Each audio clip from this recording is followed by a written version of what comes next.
Hi, and welcome to episode 26 of the Mandarin Blueprint Podcast. It's just me again this week. Phil did the last two. I'm going to tell you why, first of all. It's a little bit embarrassing. I was out, my uncle and his missus were joining me last week. They came to visit, and I was shown around Chengdu, and I got massive sunburn on my bald head. And full disclosure, I looked at a test video of the podcast, and I was like, I'm not gonna do this. As you can see, I'm still a little bit red, but I pretty much recovered to the point where it wouldn't be too embarrassing. So that's why I missed last week's podcast, and Phil had to cover for me. So this week, got a few updates for you. First of all, now we'd be interested to hear your feedback on this one, but to the veteran sort of clients that we have. But we told you a long time ago, well, not that long actually, it's about a couple of months ago, I guess, that we're going to make the pronunciation mastery free, and we did. And a couple of weird things happened. So we had so many people sign up, and we got really excited about it because the whole reason we made it free is to make sure that more people know about it and know about our brand and all that, because we're an up and coming sort of company. And what happened was we had I think it was something like, since those in the last 2 months, we've had 800 people sign up, and hardly any of them were actually taking any of the videos. And we know, not to toot our own horns, but we know that this is a great video course. And I haven't seen anything better in the way of pronunciation in terms of a video course that's out there, right? So we were, but I think what it is, it's like that psychological thing of it, something free, you don't attach any value to it. But also at the same, so I said to Phil, maybe we should sort of try and charge something for it. And we ended up deciding that no, we're not going to charge anything for it again, because we said it's free and it's free. And if we felt like if we went back on that, it would just be, but our goal is not necessarily to make a profit in this case. Our goal is to get more people into it, get more people learning Chinese. It's just not happening. I think, sorry if Phil's already told you this last week. I've been so busy, I haven't checked his podcast. But basically what we're going to do is we're going to make sure that pronunciation mastery is still technically free, but we're going to make it a part of the paid subscription of the Mandarin Blueprint Method. So this makes a lot of sense to us because, first of all, for the last 4-ish years since we've been doing this, the Mandarin Blueprint was always a 5-step process. Pronunciation first, characters, words or vocabulary, then grammar, or sentences rather, and then output, or basically input then output, starting with pronunciation.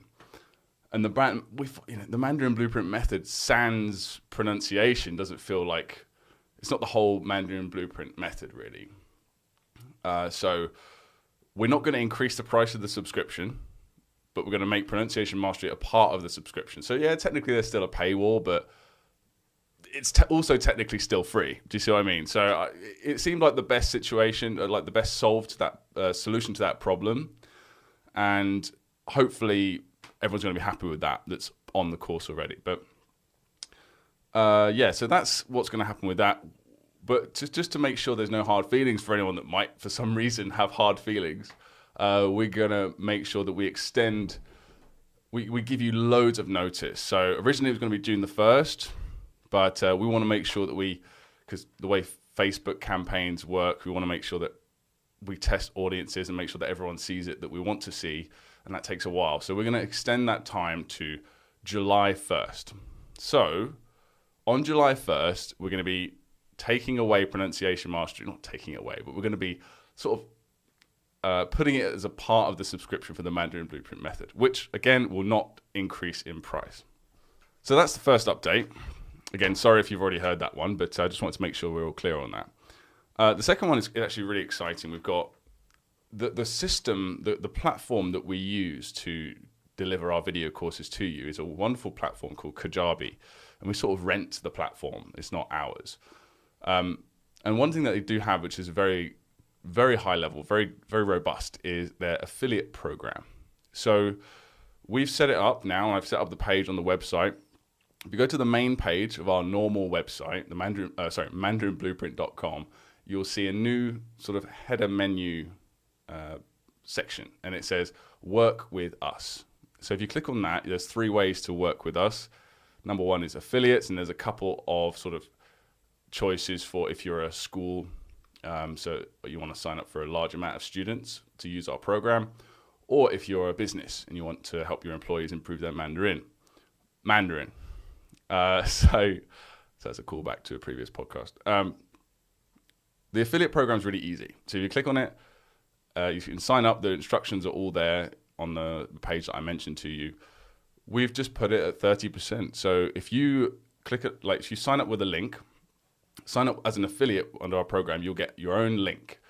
And if you send that link to someone, they click on it, they go through to our sales page, and within 30 days, if they make any purchase whatsoever, you get 30% of turnover.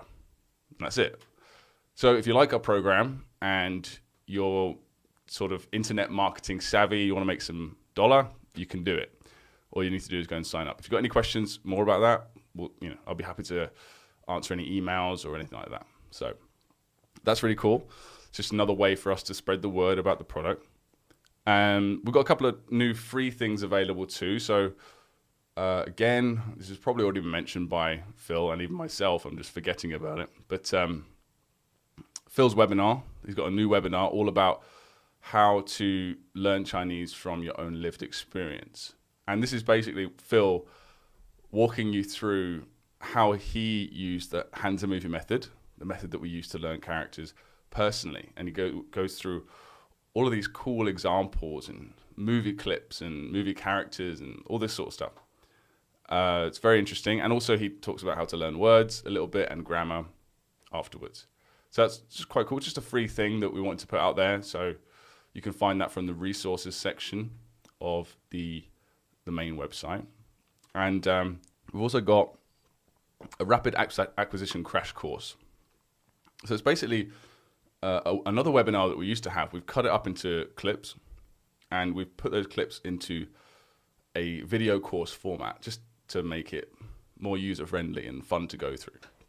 And it's all about my story, my failures with Chinese, at least the first sort of unit is, and then Phil comes in and talks about basically how the Mandarin Blueprint Method works, but it's on a much more, we talk about the science behind it basically a lot, and the data that backs it up. And it's very interesting, and at the very minimum, you'll learn a lot about language acquisition. So that's really cool. And the last thing, I just wanted to mention that, I just wanted to say a big thanks to all the case study people we had recently. We had, let's make sure I don't miss anyone. We had Eric, Ryan, Abigail, Sydney, and I know there's one more as well. That's not what I'm forgetting. But yeah, we had a handful of people that were willing to take the time recently in the last few weeks and sit down with us for half an hour, 1 hour, and just chat about their progress. And we're using those as case studies, basically long form testimonials to again spread the word. And so thank you to all of you, and the person that I'm forgetting right now. Should have had him in front of me, shouldn't I?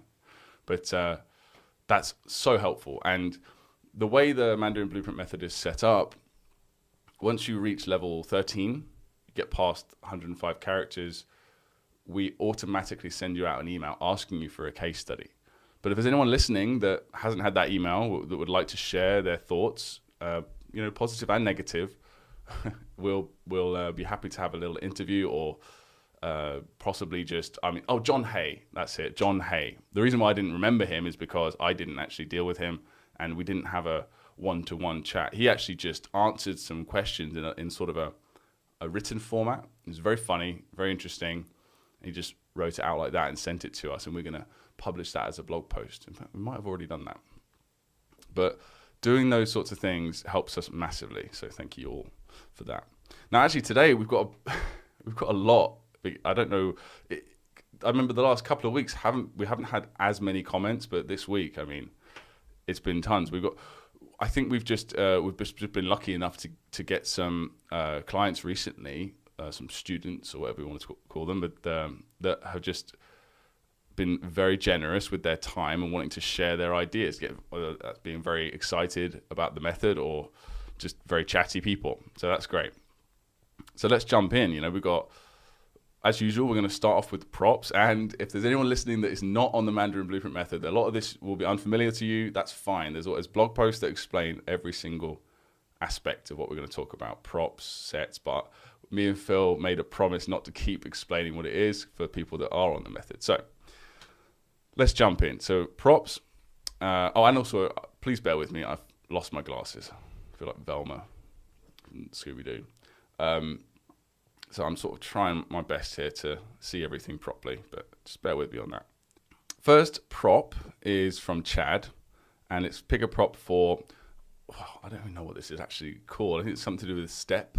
But we went, I remember I thought of this one. I was quite proud of myself for this because the man component, or human component, you could say, is usually on the left of characters. So we thought, for a representation of that prop, choose Chuck Norris. And then there's another prop that is also fairly common, and it basically looks exactly the same, but it's got an extra line, which kind of looks like an army sort of grading. So I thought, okay, who's one step above Chuck Norris? Well, Bruce Lee. He beat Chuck Norris. I think he beat him in more than one film, didn't he? Anyway, Bruce Lee is obviously the king, so of that sort of being a badass manliness. So he should be that one step up from Chuck Norris. But Chad went for Steven Seagal. Fine. Each to their own, I guess. Steven Seagal is a bit of a badass. Or at least he's very good at pretending to be one. Sorry, Chad. So the next one is now. This lady is a new student of ours, and she's given so many great comments, and I feel bad because I'm probably going to pronounce your name wrong. I want to say hija as in like daughter in Spanish or something, but I'm probably wrong on that. So I'm going to say Ija, just in case. So Ija AMRAHI on pick a prop for ban, meaning half. She says, I picked half a brain. It has almost the same look with the sulci and the gyri, don't know what that is. It has textures, squishy, hence great sound effects, brilliant. And it invokes a somewhat gross sort of emotion. And location-wise, it's anatomically close to the horns. Wow, she's really thought about that one. Fantastic, because horns are a part of this prop technically. So that works very well. Next prop is from ELARY Hall for, this is ti, which means, to beg. Or at least that's the meaning of the character, if I remember correctly. I think this goes very well with a jack-in-the-box. There's this lid, and the component underneath it really looks like a J. Okay, so we usually say two different ways of choosing a prop. Well, technically three, right? So one is choosing it based on the appearance, one is based on the meaning, and one is kind of both. So, for example, there's the right component of jiao, meaning to call in Chinese, looks like a number 4. So we say choose a golf club because of 4, yeah. So this is kind of what ELARY's sort of gone for, and this is an example of this method being really flexible. This is so personal to ELARY. Like if someone saw Jack in the Box for that, they'd just be like, "What?" But it works for. Sorry, I don't actually know if ELARY is a girl or a boy's name, but it works for this person very well. So that's good. Fantastic job. Ija AMRAHI again on pick a prop for zhi, meaning only. Now it's an abstract component, so we say choose some only as it. What do you think of when you think of only? Well, we suggest Oliver Twist. He only has gruel, or he has very little. So, but she's gone with a tiger. Again, very personal, because the first time she heard about zhi, it's also a measure word for animals or small animals. 一只狗, like a cat, or dog, or 一只猫, a cat. I guess it's 一只老虎. It's not so small, is it? But it's still a cat, whatever. The measure word was from 两只老虎, a children's song. It means 2 tigers. And my only daughter was born in the year of the tiger. So again, she's got 2 connections. That's brilliant to that one prop. Another one from Ija is pick a prop T. Actually, I'm not going to keep saying her name because she's got about 10 this time. So I'm just going to run through them. Another one she's got is for T, number 7, a junk sailboat sailing the 7 seas. Now that's an example of one that's maybe a bit far removed. It's because try not to leave any degrees of separation if you can. But that's just a general guideline. We always say we give general guidelines, but people can break the rules all the time. But I wouldn't want necessarily people copying that as a rule to choose your props. But it probably works for Ija, no problem. Next one, for the 3 dots of water. We suggest, a fountain or a water balloon, a water gun, whatever, a big bucket, a bottle of water. She picked saliva. Such a fun prop. It has smell, texture, sound, and evokes emotions. Well, I'd say so. One thing got to be careful with sort of amorphous things. And if English is not your first language, you might not know that word. Amorphous doesn't have a solid shape. It's not something you go, oh, this is a mouse. This is a cup, right? Saliva could be, it's just goo, right? So, it might be a bit confusing, or it might take a bit longer to recall it. So if you had, for example, I don't know, a character that spits in a movie a lot. Anyway, I saw this movie where it's like this southern guy who's always chewing tobacco. He never talks throughout the whole movie, and he always spits in a spittoon. Or Lenny from Simpsons, he used to do it. He had a spitting teaching class. You see what I mean? So choosing a physical person or animal or object that is a fixed shape is sort of a better way to go. But again, probably works fine for you, Ija. I'm just saying for other people listening. Another one is the minion. So this is pick a prop for Tong, which has a couple of meanings, but one of the meanings we say is to follow. It looks like sort of 2 people following each other. I believe that was the original meaning of that character. And she says minions. Well, minions are sort of the epitome of following, aren't they? And they all have she says they're cute, they have personalities, borderline annoying, and will follow you everywhere. Absolutely. Another one for Dai. This is a good one. Dai means to substitute. Again, very abstract meaning. How do you, and we're asking you to choose a prop to represent, a physical object to represent that. She went for packets of splendor, which, good idea. Because, they substitute sugar, don't they? Works for me. Another one from Ija is for Hua, which does mean to transform. So she picked Goku or Son Goku. I'm not sure if that's the same thing. I used to watch a bit of Dragon Ball Z in my semi-childhood. A person who's searching for 7 Dragon Balls and able to transform into a Super Saiyan, of course. Very good choice. And you could even incorporate that into the scenes, which would be fun. Next one. This doesn't have a pronunciation as far as I remember, but it means hook. It represents a hook. And we always say, don't just think of hook. Think of specific things that you associate with personally. And for Ija, she's gone with the Maui's fish hook from the movie Moana, I believe. I'm not really sure what that is. But yeah, very good. Make it specific.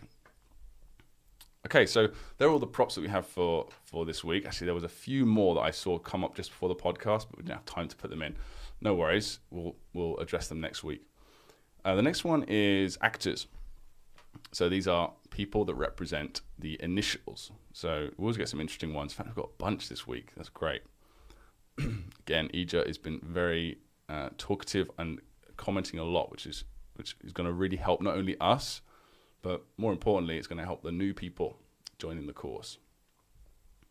So Jay Anderson on Fool. So that'll be a fictional character. Faulty Basil.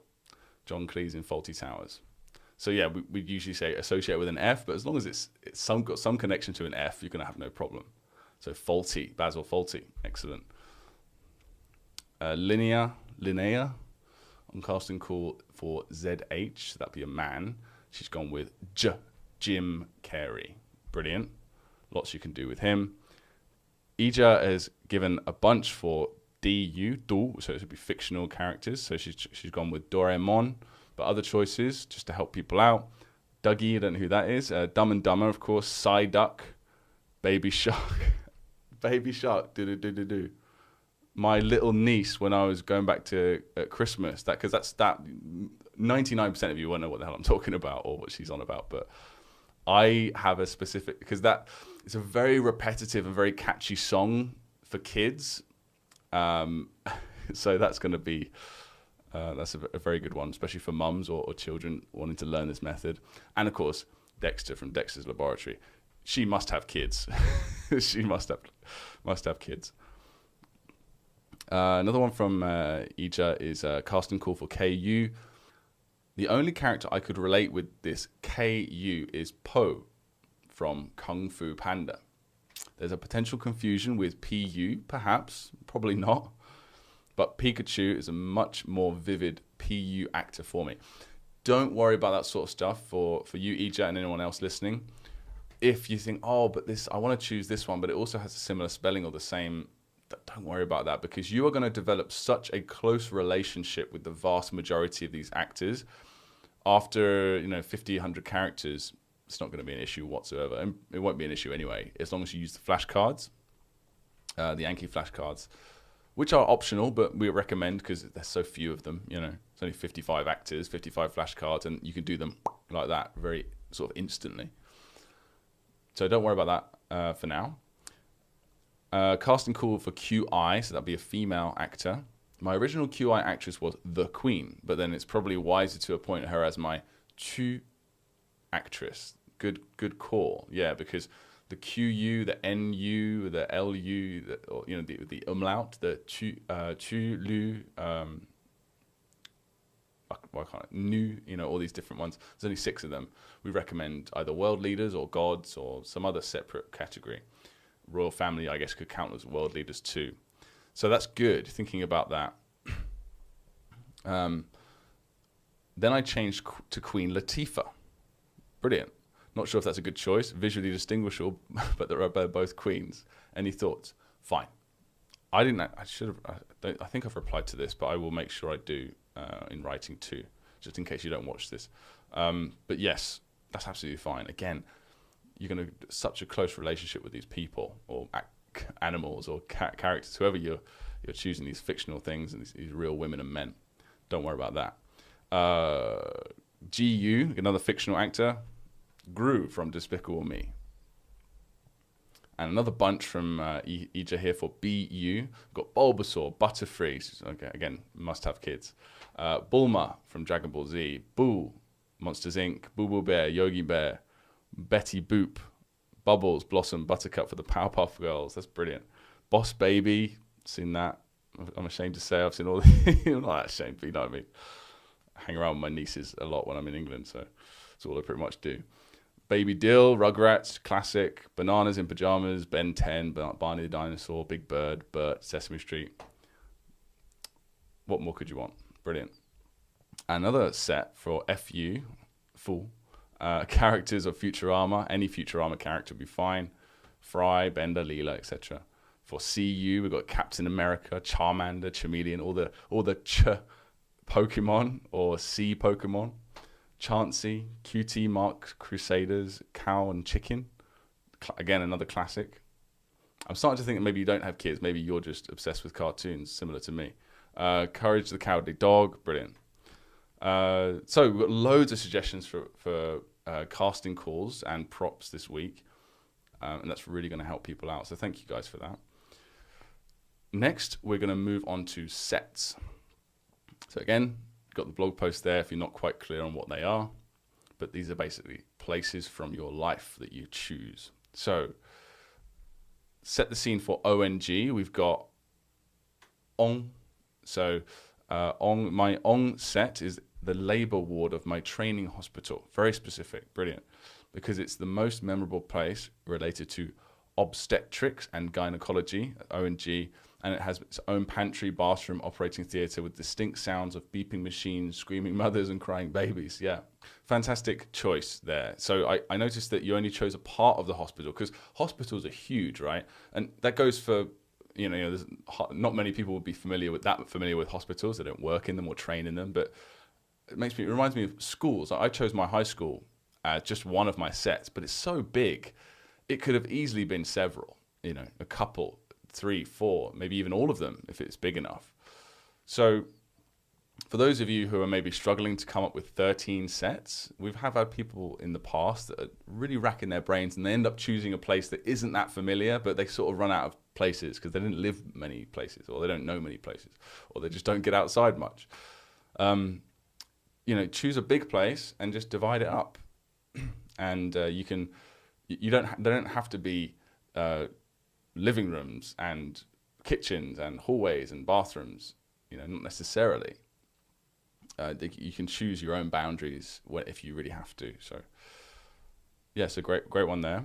And we've got one more set suggestion, which was for OU, spouse. That was the sort of the linking word that Linnea chose for this set, which is really good. So spouse, OU. So she chose her in-laws' house. Fantastic.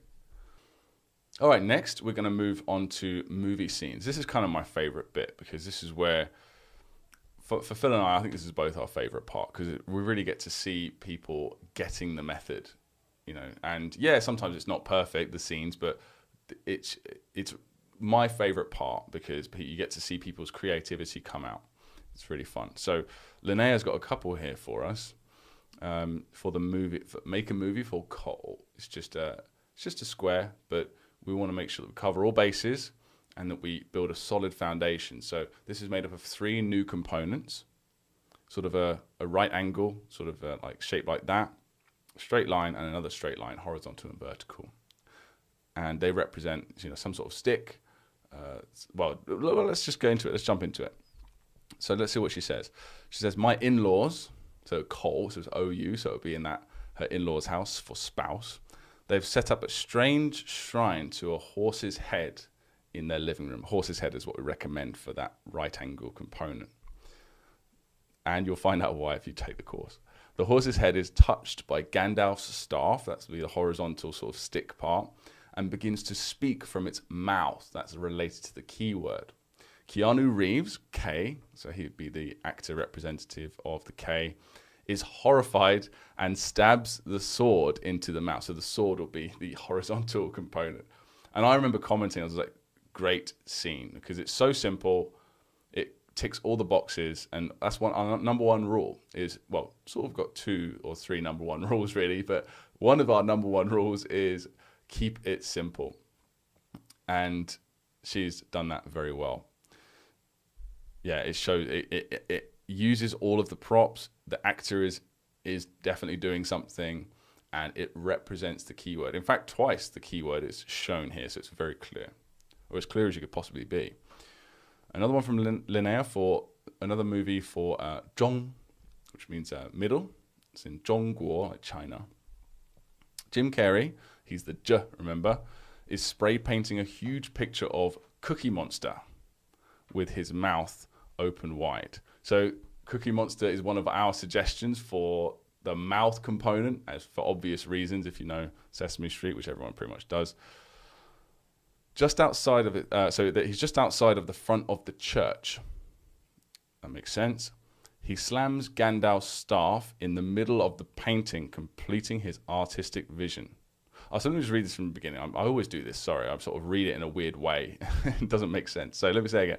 So Jim Carrey is spray painting a huge picture of Cookie Monster with his mouth open wide, just outside the front of the church.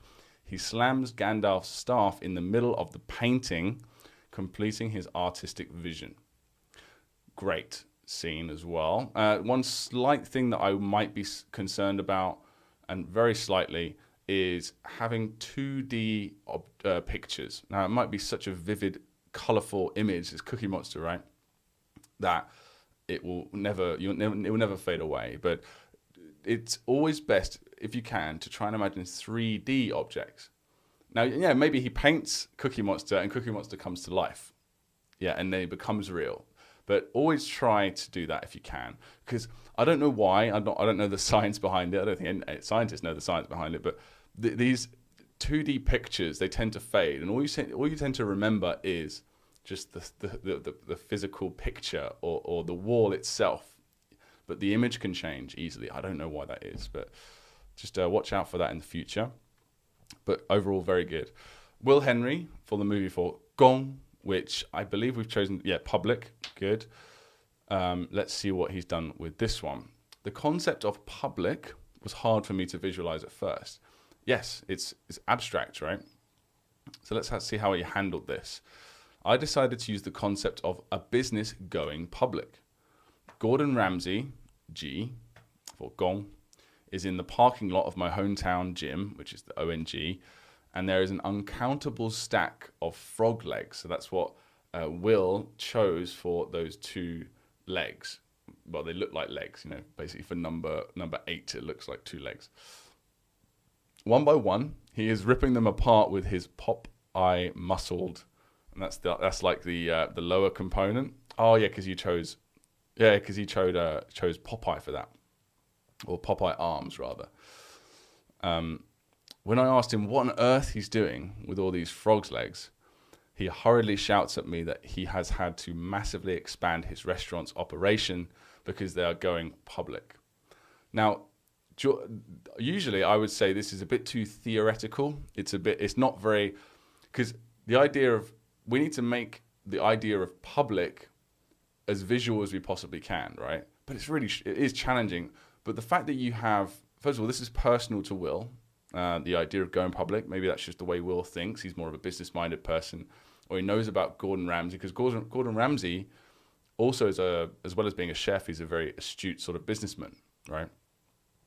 So that is actually not bad at all. But I would just say that I might choose a more visual aspect of it. Maybe if I was going to say go public, I would have some sort of, I don't know, something more like Wall Street-esque to it, perhaps. Or I would choose public as like, much more emotional and visual, like being naked in public, or like in your underpants in your exam room or something. Those horrible nightmares that not me obviously, but some people have.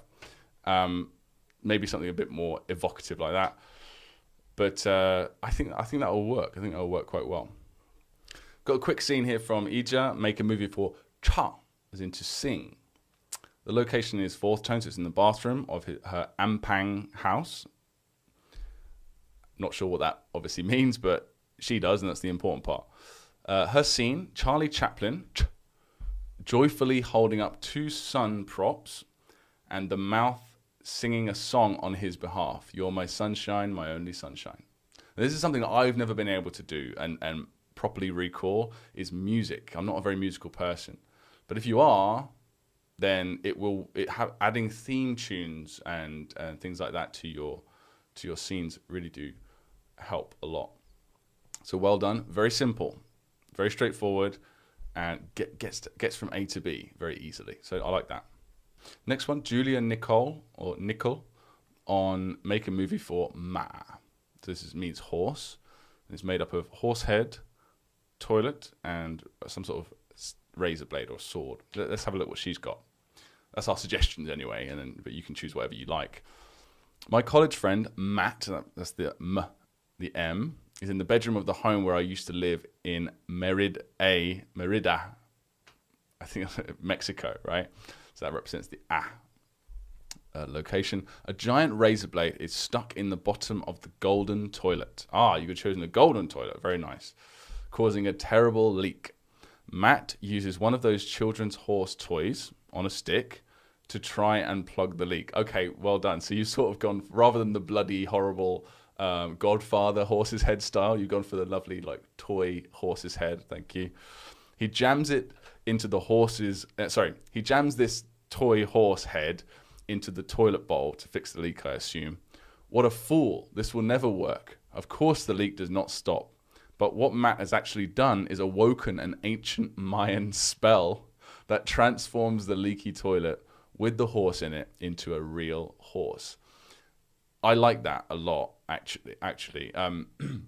Again, it's something that I personally have always struggled with, is more fantastical things like that, like your props transforming into certain things. But because your prop is already a horse's head and it's like a toy and it's changing into a horse, that does work. It's not too out of the realms of possibility, if you understand what I'm saying. So, but as one of the rules, again, yours is fine, but just as a general rule, and this is what I learned from Dominic O'Brien's book, one of his many books on memory. He's an 8-time world memory champion. Your brain, when you're imagining these scenes, what you're doing is tricking your brain into remembering false memories. You're creating false memories. But if your memories that you're creating are too crazy, just, for no reason, like a crucifix that you're using just explodes into fairy dust and, just too fantastical, it actually ends up being harder to remember in a lot of cases. It's quite the opposite effect that you might think it has, right? Ironically, funnily enough, if you imagine things more down to earth, more real, but instead relying on human emotion and sound effects, more real things, it actually makes it easier to remember, and it's easier to imagine, right, in the first place. Just a bit of food for thought there. Another one for hua, as in the make a movie for this. Well, we actually used this as a prop earlier, didn't we? I believe, Ija. What did you use for the prop for the transform? I can't remember now. What was it? So the next one here is for make a movie with hua. So this is again Ija, and you heard that she chose a prop for this earlier. Hua is to transform, and she chose Goku for that prop.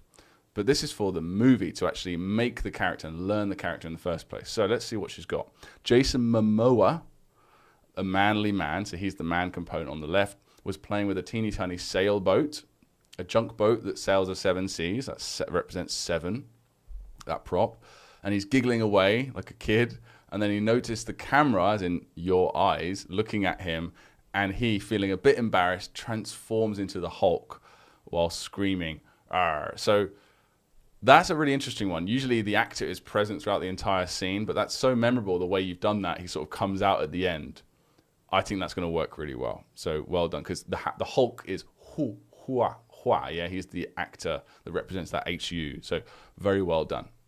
Next one is from Jay Anderson. This is an interesting one because it's a very tough keyword, and they've handled it very well. I say they, and well, you'll see why. So make a movie for zhong. Now that means type or type of, and zhong as a 4th tone means to plant. Now I believe we suggested zhong as in type of. And Jay says, I like Ryan's approach for this, since for me, both the props are people, farmer, and Malcolm in the middle. I went over the homonym top with I believe it said homonym of type, with the 2 of them looking through a broad selection to choose which type of typewriter they would use for a type-off, being judged by my ZH actor. Now, that's an interesting one. So just in case you're not clear on what I've put Ryan's comment below so you can check it out yourself. But basically what Ryan did, he said, I'm having trouble thinking of a visualization for type of because it's so abstract. So he's chosen a homonym, meaning a word that sounds the same but has a different meaning. So he's chosen the verb to type, as in on a keyboard, as a represent. So, and I believe Jay's sort of taken that a little step further because he's got the typewriter thing, but they've also got types of typewriter just to make sure that it's very clear.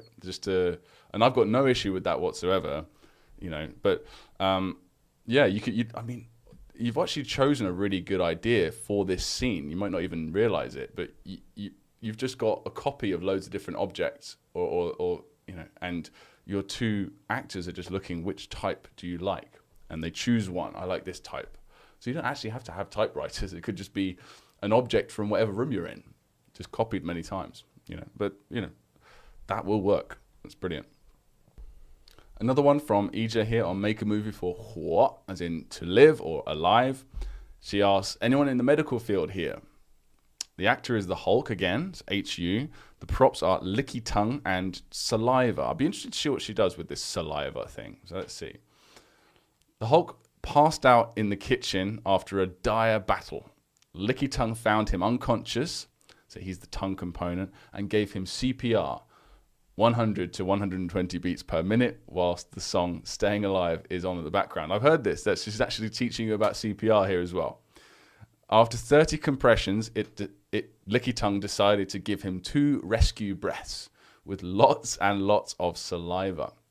Hulk came to life with a twinkle in his eyes, thankful, albeit feeling a tad gross.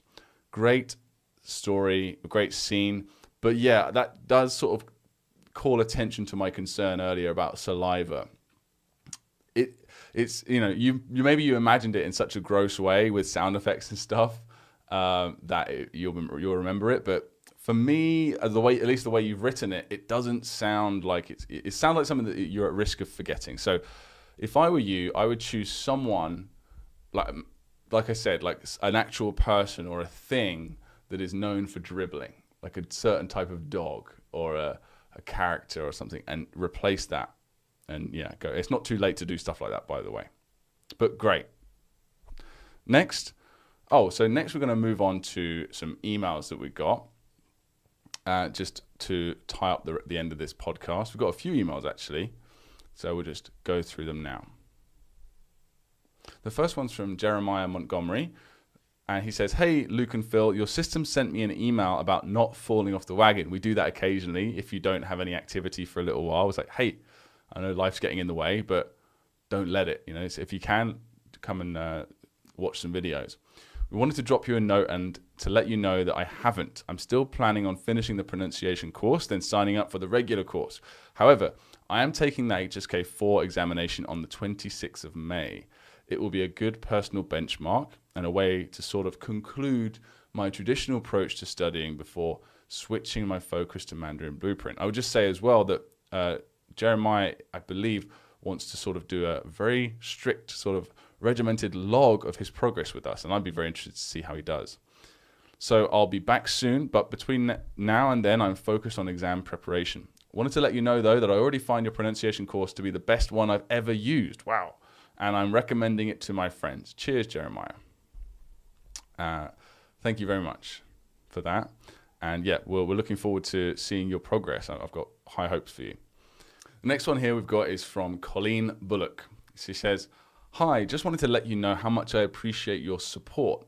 I have to admit I was really skeptical of the method. I'd be worried if you weren't, to be honest. It seemed like a really false shell and a lot to add to all the memorization. I have been away from my Mandarin studies due to an insane season in work, but it's died down now and I'm about to set up my decks and get back into it.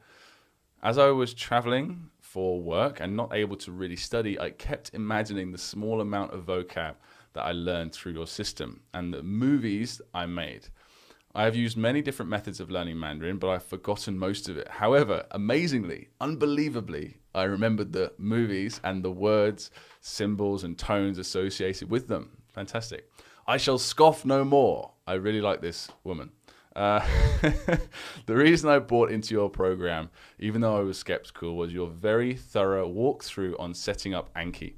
Yeah, we have to be very thorough with that one. I figured that if you cared enough to create such a thorough documentation of something sort of tangentially related to your product, you would most likely be conscientious about your own program. And I was right. Fantastic. Thanks very much, Colleen. Again, very much looking forward to seeing how you do with the method as well. Jay from email. "Hi guys, I have a question on the gram building decks now that I'm into phase 3. So this is sort of a more functional one based on the actual course itself. In the lessons, your instructions for sentences is to understand them, not memorize them. Yeah, so in phase 3, after you get to 105 characters, I mean, we basically start introducing whole sentences for you. And these sentences are made up of words you've already learned. At least the vast majority are almost completely made up of them. And the idea is just to read them, and they are closed deleted, which means we delete one character from the sentence, and you sort of have to, just to make it a bit more challenging and a bit more interesting. And you can add an image to the card as well if you can, if you have the time. It's really helpful to do that. And you go through and just, can I guess the missing character? And can I understand this sentence? Play the audio. The audio will play automatically, actually, and then you just read it. Do I get it? Or is there something I'm not quite getting about the sentence? If you get it, you've completed the card. Brilliant. Now, on how long it takes for you to forget it, that depends. Now, that's how you grade yourself. All right. But anyway, so what then should be my goal or process for the cards in Anki? Just like what I said. So just your goal is to read it, understand it, and move on. I like them, but there are a lot. Yeah. And if I try to review all sentences for all words, my pace is going to slow considerably. Do I suspend or delete them once I've reviewed and understood them once, twice? Or are they still meant to be reviewed repeatedly in normal spaced repetition? I will keep at least some around for use in shadowing, just looking for the right balance. So I'll just read the whole thing first and address these point by point. For example, I recently did he, meaning and. That was one, or with, sorry, as well.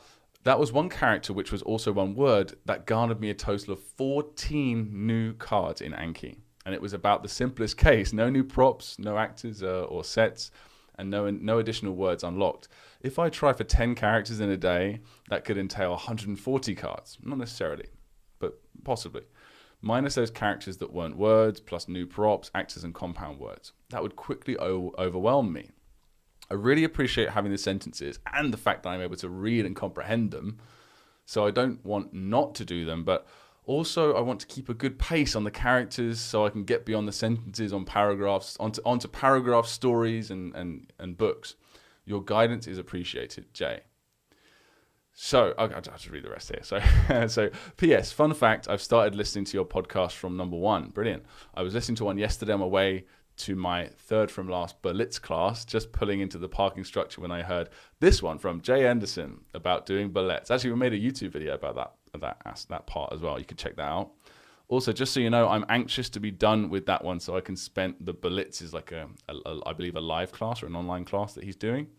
I'm anxious to be done with it so I can spend more time with Mandarin Blueprint Method, which I believe is superior, at least for what I want to do. So thank you for that, Jay, first of all. So let me try and address all these, because not only these there's a lot here, but they're all relevant, I believe, to a lot of people listening who are in the method or thinking about trying it, but maybe there's a few things you aren't clear on. So first off, I'll just repeat, your goal with the sentence flashcards and any other content flashcards that we have past that, with dialogues or short stories, paragraphs, or whole full stories that you get later, you're just supposed to read them, understand them. And if you have the time and you have the energy, we highly suggest you do shadowing, which is what Jay actually mentions, is where you listen to the sentence and you read it, and at the same time you try and speak it alongside the audio. Now that's really easier to do with the EPUBs that we've made, that you'll also find downloadable in the download section of all of these, where any lesson that says new story unlocked or new opinion unlocked or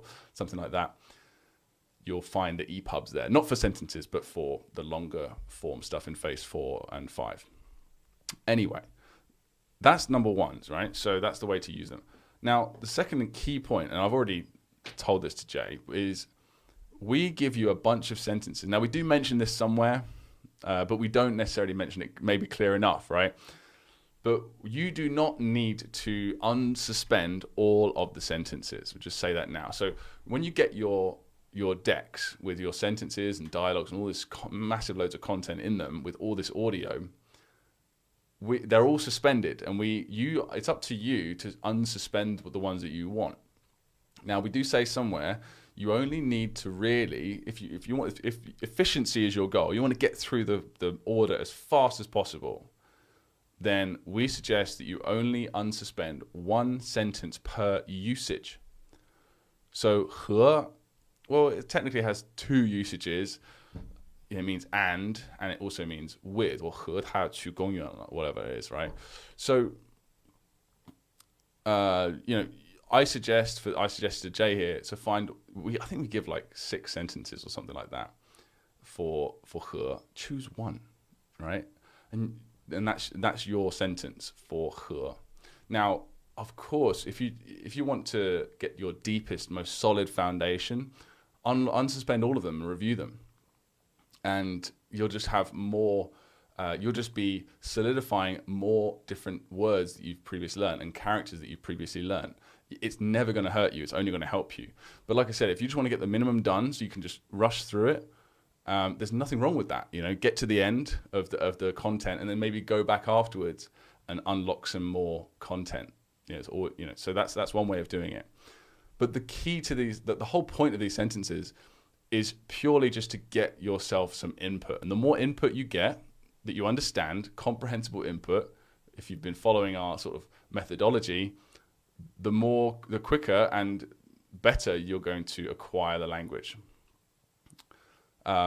So it's at the same time, we also get from experience, this is how we felt as well, we also get wanting to get more characters under your belt. You want to progress sort of, I guess you could say, laterally as well as vertically. You want to learn more deeply, but you also want to learn more characters and more broadly. You want to access more of the language. So, and that's up to you.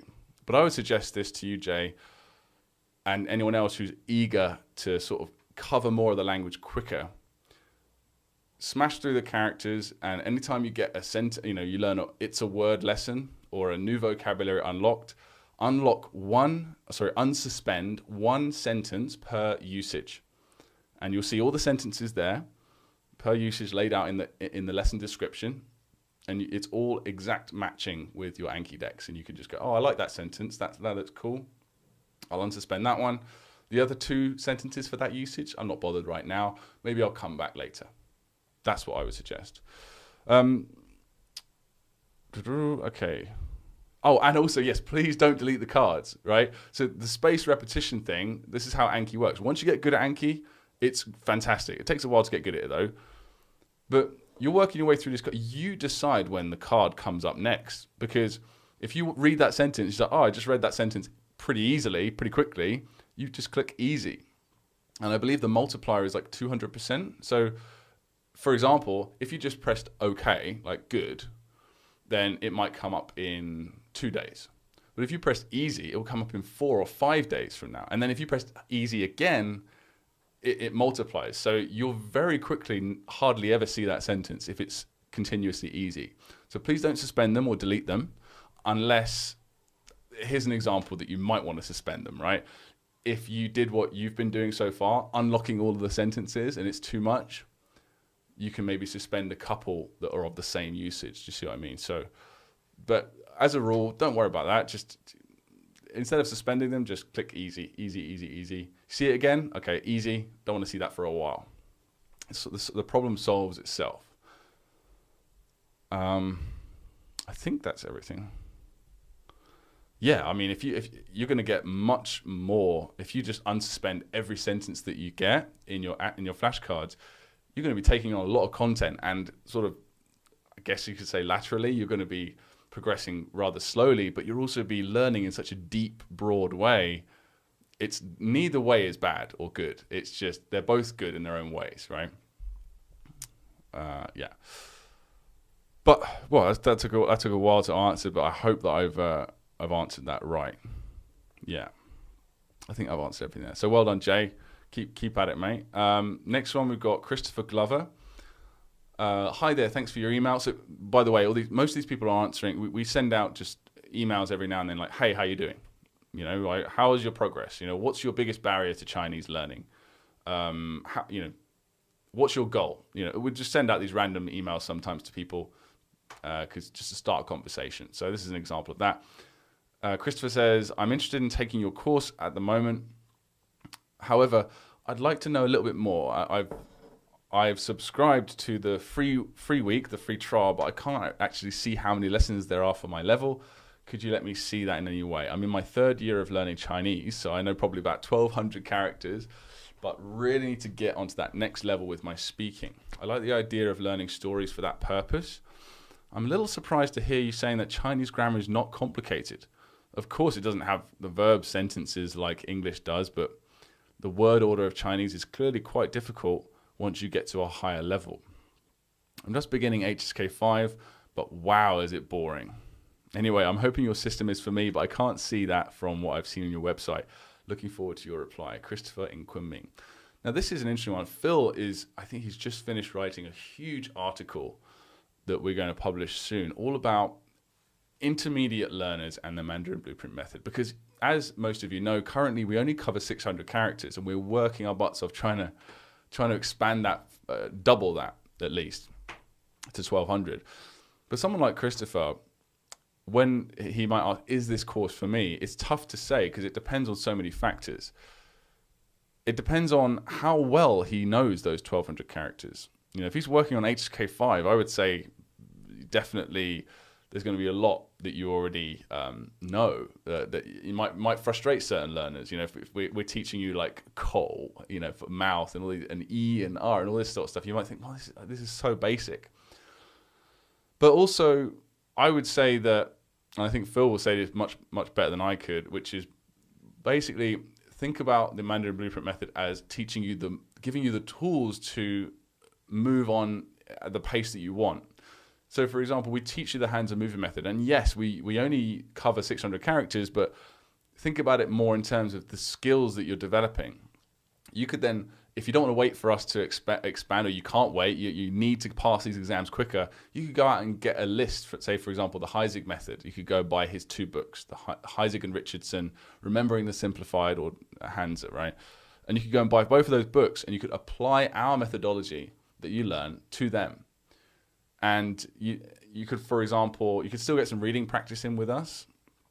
But you can, this is the cool thing that I think is really cool about, not to toot my own horn, but or our own horns, but it's like, that sounded weird, but the cool thing about, one of the cool things about the Mandarin Blueprint Method as well, is that it is sort of a core knowledge, so that you can apply to loads of other things. So for example, I always recommend to people lingq.com, lingq.com.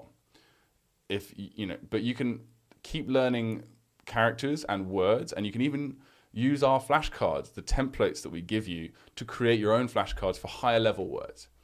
You could also use the chairman's bow is fantastic. I actually know one of the guys, one of the co-founders of that, and he's a great guy, and they got a great product. It's very specific. It's for intermediate mainly, or pre-intermediate and advanced learners of Chinese who want to take it to that next level. But it's graded readers based on real Chinese news stories. So you could sign up for that too. But you can use our order and our techniques, the way we teach you to learn words, the philosophy behind learning grammar, all based on top scientific research into linguistics. You can apply all this to whatever you want. And we give a 90-day guarantee now. So, so you could learn all the stuff you want, and if you wanted to be mean, you could just get all your money back. I mean, we're here to help for the most part, and we want to keep the lights on, of course. But all I can say is it will most likely help you a lot. I can't guarantee, but you look like a person, Christopher, that is willing to put work in. You made it this far after all, so I think it'll be right up your alley. But anyway, let me know.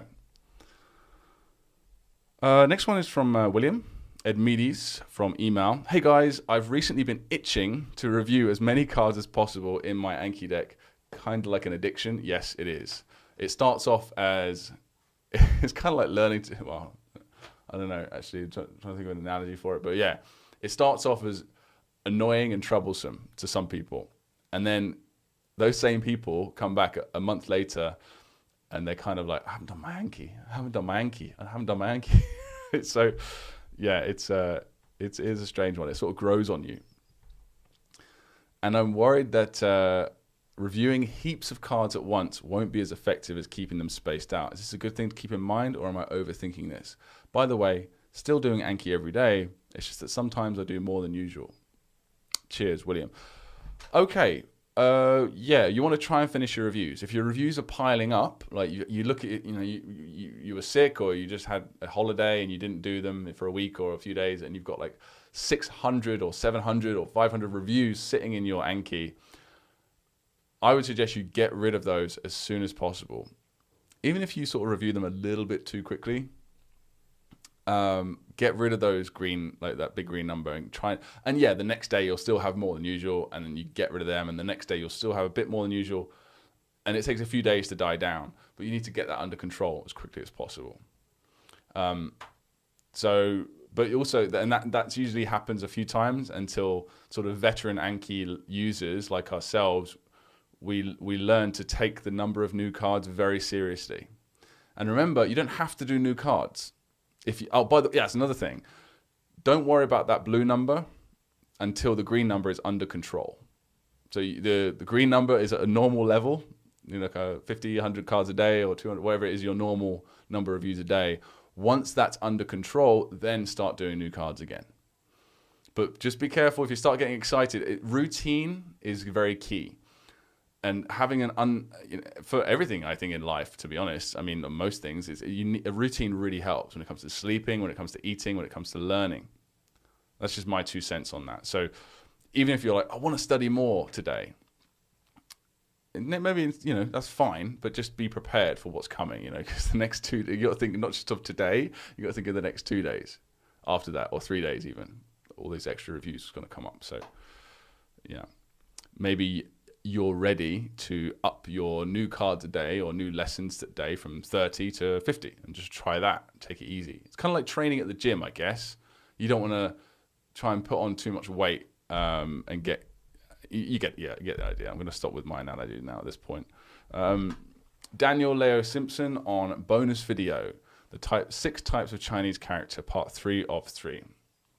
So there's lots of bonus videos you'll find in the Mandarin Blueprint Method. We talk about how to write Chinese characters, the different types of strokes, components, all this sort of stuff. Just a bit of theory that we thought you might find interesting that we used to teach back in the day. And yeah, he wrote a nice little review of it. So he said, wow, well done video. It really helps explaining the meaning, pronunciation, relationship of these types of characters.